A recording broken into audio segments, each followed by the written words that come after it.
पुण्यातील नसरापूर गावामध्ये पोलीस आणि ग्रामस्थांमध्ये बाचाबाची झालेली आहे। आम्हाला आमचा तपास करू द्या असं पोलिसांनी म्हटलेलं आहे आणि त्यानंतर ग्रामस्थ हे आक्रमक झालेत। आमदार शंकर मांडेकर देखील या ठिकाणी दाखल झालेले आहेत आणि ही दृश्य आपण पाहतोय। नसरापूर गावामध्ये गेल्या काही तासांपासून हे आंदोलक मोठ्या प्रमाणावरती संतप्त झाल्याचं आपल्याला दिसून येत आहे। ग्रामस्थांनी ठिय्या आंदोलन इथं मांडलेलं आहे।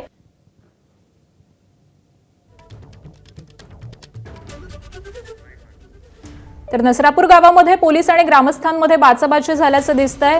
आम्हाला आमचा तपास करू द्या असं पोलिसांचं म्हणणं होतं। पोलीस हे घटनास्थळी दाखल झालेले होते आणि त्यानंतर ग्रामस्थ हे काहीसे आक्रमक झाल्याचं दिसतंय। सध्या पोलिसांकडून या ग्रामस्थांशी संवाद साधला जातोय, त्यांना शांत करण्याचे प्रयत्न हे पोलिसांकडून केले जात आहेत। आमदार शंकर मांडेकर हे देखील आता या घटनास्थळी दाखल झालेले आहेत।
उद्याच्या आमदारांबरोबर गृहमंत्र्यांसमोर टेबल टू टेबल चर्चा करत आणि त्या माध्यमातून जे बेस्ट पॉसिबल आपल्याला आपल्या मुलीला न्याय मिळवण्यासाठी करून देता येईल आणि अशा प्रवृत्तीला पुढे मनात सुद्धा असा विचार आला नाही पाहिजे।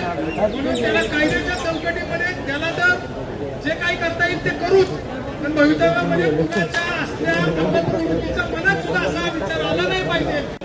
त्याच्यासाठी आपल्याला थोडासा वेळ द्यावा लागणार आहे ही माझी आपल्या सगळ्यांना कळकळीची विनंती आहे।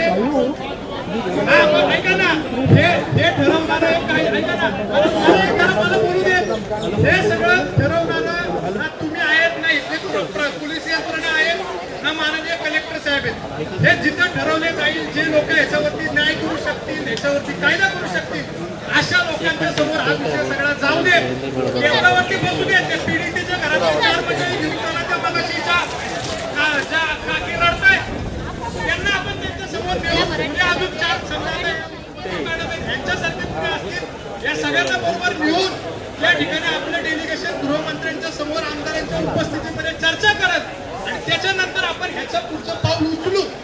आपल्या मनातली आग तेवढी धगधगती, पण शेवटी हे सगळं आपल्याला गृहमंत्र्यांसमोर नेलं पाहिजे। ही आज पोलिसांची पण यंत्रणेची सुद्धा त्या ठिकाणी ताण येतोय, तिथं आमदार सुद्धा आहेत, लोक सुद्धा आहेत। आपल्याला ह्याला कुठूनतरी एक पुढे मार्ग काढला पाहिजे। म्हणून माझ्यासारखा या भागातला कार्यकर्ता म्हणून मी तुम्हाला ही विनंती करतोय आणि हे आपण सगळ्यांनी मान्य करावे अशी माझी आपल्याला या ठिकाणी एक नम्र आव्हान आहे। शेवटी आहे घडलेली गोष्ट दुर्दैवी आहे, मनाला फार वाईट वाटते, पण ह्याचं पुढं काय, हे सगळं पुढं करण्यासाठी म्हणून जी लोक कायद्यातली आहेत, जी लोक ह्याच्यावरती कंट्रोल करतात, ह्याच्यामध्ये काहीतरी कायदा बनवू शकतील किंवा ह्याच्यामध्ये पोलिसांना तरी काय काय सांगायचं असेल तरी ते सांगू शकतील, अशा यंत्रणेसमोर, अशा अधिकाऱ्यांच्या समोर, अशा माननीय मंत्री महोदयांच्या समोर मध्ये हे सगळं प्रकरण जाऊ देत।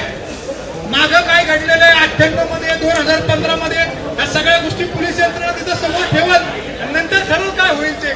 माझी या सगळ्यामध्ये आपल्याला सगळ्यांना अरे तिथं बोल तिथं कसं जातं इथंच आपण थोडंसं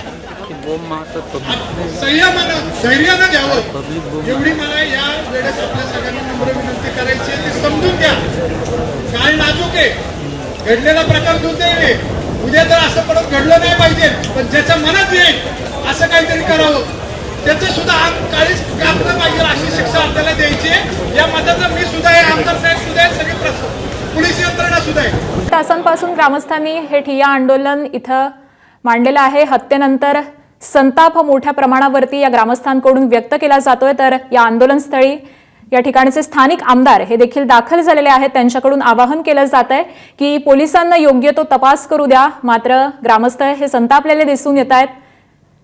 ऐकण्याचं ते मनस्थितीमध्ये नाहीयेत आणि पोलिसांसोबत देखील त्यांची बाचाबाची झाल्याचं कळतंय. आणि याच सगळ्या संदर्भामध्ये अपडेट जाणून घेऊयात आमच्या प्रतिनिधी शिवानी पांढरे यांच्याकडून.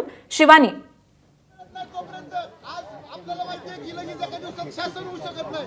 तसं जोपर्यंत शासन होत नाही तोपर्यंत आपण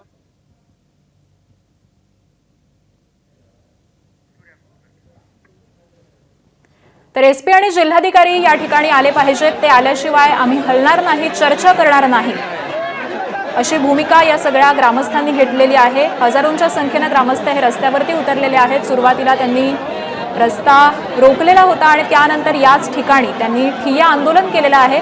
स्थानिक आमदार मांडेकर हे देखील दाखल झालेले आहेत. त्यांच्याकडून या सगळ्याच ग्रामस्थांना समजावण्याचा प्रयत्न केला जातोय. मात्र आमच्या चिमुकलीची झालेली हत्या, त्या नराधमाला योग्य ती शिक्षा झाली पाहिजे, लवकरात लवकर शिक्षा झाली पाहिजे, अशीच भूमिका हे संतापलेले नागरिक सध्या मांडताना आपल्याला दिसून येत आहेत. तर काही वेळापूर्वीची ही दृश्य आपण पाहतोय. पोलीस आणि ग्रामस्थांमध्ये देखील काहीशी बाचाबाची झालेली होती. आम्हाला आमचा तपास करू द्या, असं पोलिसांचं म्हणणं होतं. या संपूर्ण प्रकरणाच्या तपासासाठी पोलीस या गावामध्ये दाखल झालेले आहेत. मात्र त्यांच्या तपासाला देखील या ग्रामस्थांकडून अडथळा निर्माण केला जातोय. ग्रामस्थ हे काहीसे आक्रमक झाल्याचं दिसून येत आहे. त्यानंतर शंकर मांडेकर हे देखील या ठिकाणी दाखल झाले. परंतु जिल्हाधिकारी आणि पोलीस अधीक्षक हे गावामध्ये आल्याशिवाय चर्चा करणार नाही, अशी स्पष्ट भूमिका ही संतापलेल्या ग्रामस्थांकडून सध्या केली जाते. नसरापूर गावामधील सुपर मार्केट चौकामध्ये ग्रामस्थांनी हा ठिय्या मांडलेला आहे.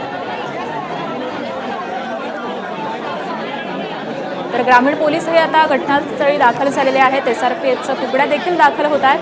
त्यामुळे काहीसं संतापाचं वातावरण हे अगदी सकाळपासूनच या गावामध्ये आपल्याला दिसून येत आहे.